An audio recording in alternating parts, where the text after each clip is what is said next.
नमस्कार, मैं Vinod Kumar Shukla. AF truth पर आपका स्वागत है। सुहेल देव भारत समाज पार्टी के नेता ओम प्रकाश राजभर ने ये दावा किया है कि समाजवादी पार्टी का एक बड़ा दल, उसमें लोकसभा के सांसद भी शामिल हैं और राज्यसभा के सांसद भी शामिल हैं, वो भारतीय जनता पार्टी को समर्थन करने के लिए तैयार है। और इस संबंध में एक चिट्ठी राम गोपाल यादव, जो राष्ट्रीय अध्यक्ष हैं समाजवादी पार्टी के, अखिलेश यादव, उनके नज़दीकी माने जाते हैं, उन्होंने एक चिट्ठी अमित शाह को लिखी। ऐसा ओम प्रकाश राजभर ने दावा किया है। लेकिन उन्होंने ये चुनौती भी दी है राम गोपाल यादव को कि अगर वो कुछ गलत कह रहे हो तो उसका जवाब दें। उस चिट्ठी में नाम तक होने की दावा किया गया है कि इतने इतने लोग हैं और ये सपोर्ट करने के लिए तैयार हैं। अब महत्वपूर्ण बात यह है कि लगातार पार्टियां टूट रही हैं।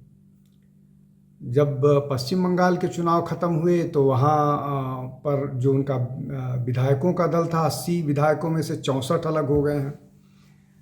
29 लोकसभा के सांसद हैं, उनमें से 20 ने एक नई पार्टी ज्वाइन कर ली है, मर्ज हो गए हैं नए पार्टी के साथ, और उन्होंने लोकसभा स्पीकर को दस्तखत सहित अपनी सूची दे दी है कि वो एनडीए के समर्थन में रहेंगे और उनको एनडीए वाला जो इलाका है, सरकार वाला जो क्षेत्र है, वहाँ पर उनका सिटिंग अरेंजमेंट किया जाए, विपक्ष वाले दल में नहीं।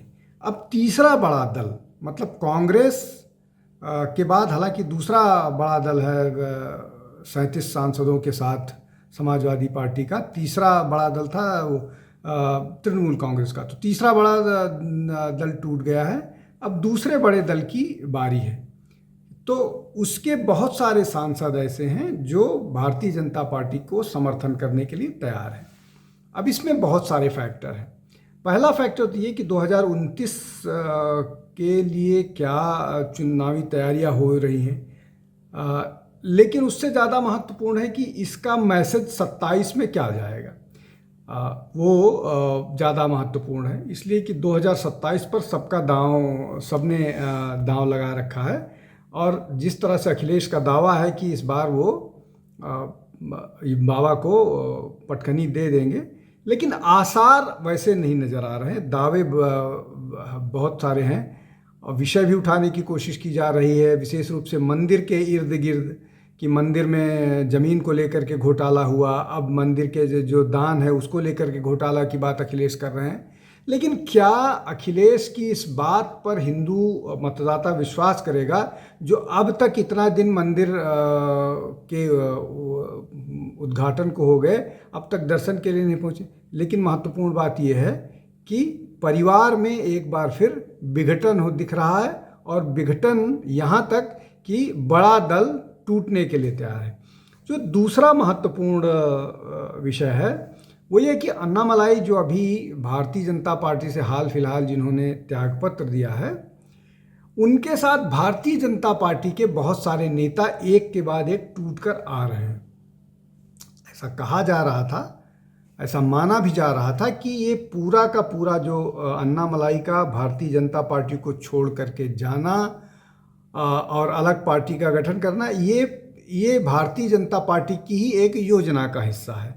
और उस योजना का हिस्सा इसलिए है कि अन्नामलाई के भारतीय जनता पार्टी के साथ जुड़े रहने पर मैसेज ये जाता है कि ये पूरा का पूरा कंट्रोल जो हो रहा है वो नॉर्थ के पॉलिटिकल सेटअप से हो रहा है, और इसका फ़ायदा जनता पर उतना फ़र्क नहीं पड़ता है। लेकिन अगर जनता के मन में डीएमके जैसे पार्टी के नेता या टीवी के जैसे पार्टी के नेता जो ये बताने की कोशिश करेंगे कि आपको वो जो एक द्रविडियन वर्सेस आर्यन की एक बाइनरी है, उसके तहत आपको सब्जुगेट किया जाएगा, तब लोगों को दिमाग में फ़र्क पड़ता है। दूसरा ये कि एक वो जो कास्ट वाला ब्राह्मण वर्सेस द रेस्ट का वहाँ पर मामला है, वो है।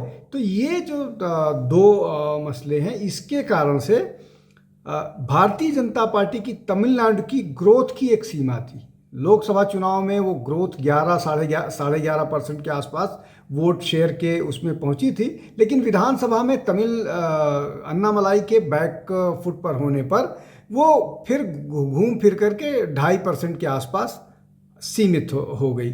तो अब ग्रोथ को उस सीमा तक ले जाने के लिए जहां पर सीटों में कन्वर्ट होने लगे ग्रोथ, उसके लिए ये जरूरी था कि एक स्टेप पीछे आकर के कुछ इस तरह की रणनीति बनाई जाए कि जो बीजेपी को कॉम्प्लीमेंट तो करे लेकिन बीजेपी का होता हुआ न दिखे और बाद में एनडीए का हिस्सा बन करके आगे बढ़े। इसी योजना के तहत ये काम होता हुआ दिख रहा है और यही कारण दिख रहा है जिसके कारण कि बड़ी संख्या में भारतीय जनता पार्टी के नेता जो हैं वो भाजपा छोड़ करके अन्नामलाई का साथ पकड़ रहे हैं। और इस तरह की खबरें हैं कि 14 सितंबर लगभग आज 2 महीने बाद अन्नामलाई अपना जो राजनीतिक दल है उसका औपचारिक उसको लॉन्च कर सकते हैं, उसकी औपचारिक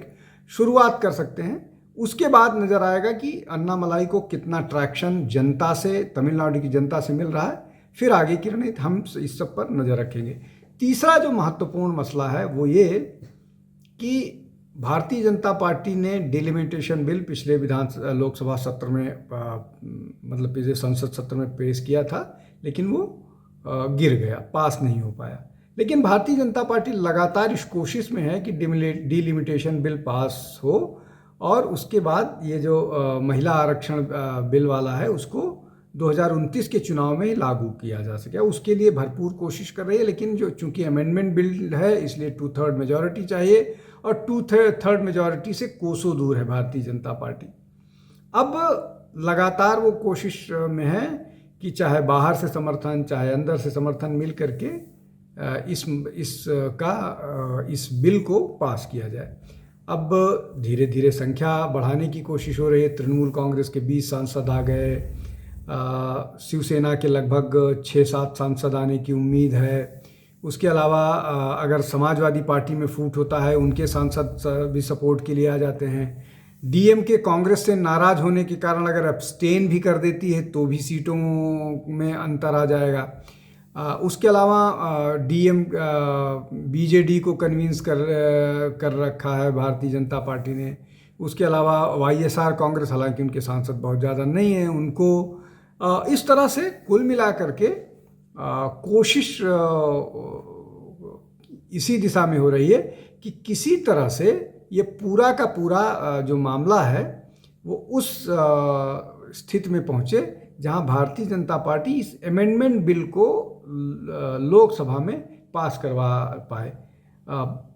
लोकसभा से उलट राज्यसभा में भारतीय जनता पार्टी को ये बिल पास करवाना बहुत आसान होगा। आसान इसलिए होगा कि अब लगभग वहाँ पर ऐसी स्थिति है 2/3 वाली, जहाँ भारतीय जनता पार्टी के लिए बहुत आसान होगा इस बिल को पास कराना। और मुझे लग रहा है इसीलिए राज्यसभा को लेकर के वो निश्चिंत हैं। अभी आम आदमी पार्टी के जो सांसद आ गए हैं उसके बाद और स्थिति मजबूत हुई है। अभी के चुनाव में कई सारे सांसद भारतीय जनता पार्टी के जीत के आ रहे हैं राज्यसभा में। तो राज्यसभा में दिन पर दिन साल दर साल भारतीय जनता पार्टी लगातार मजबूत हुई है। तो राज्यसभा समस्या नहीं है। लोकसभा के सांसदों का 2/3 समर्थन इस बिल को पास करने के लिए जरूरी है। इसीलिए भारतीय जनता पार्टी लगातार है। और ऐसा लगता है कि ये जो तृणमूल कांग्रेस, शिवसेना, उद्धव बाला साहब ठाकरे, समाजवादी पार्टी के लोग, ये सब उसी पटकथा का हिस्सा हैं जहां पर भारतीय जनता पार्टी किसी भी कीमत पर, चाहे वो मर्ज करें भाजपा में, चाहे वो बाहर से समर्थन करें, लेकिन इस बिल को समर्थन करें, उसी योजना का हिस्सा नजर आता है। आज के लिए बस इतना ही। बहुत बहुत धन्यवाद। नमस्कार। हमारे चैनल आई ऑफ ट्रुथ को सब्सक्राइब कीजिए YouTube पर, इसे फॉलो कीजिए Facebook पर, Instagram पर, Twitter पर और कू पर। हमारे चैनल के बारे में फीडबैक देने के लिए हमें मेल कीजिए ioftruth.6@gmail.com पर।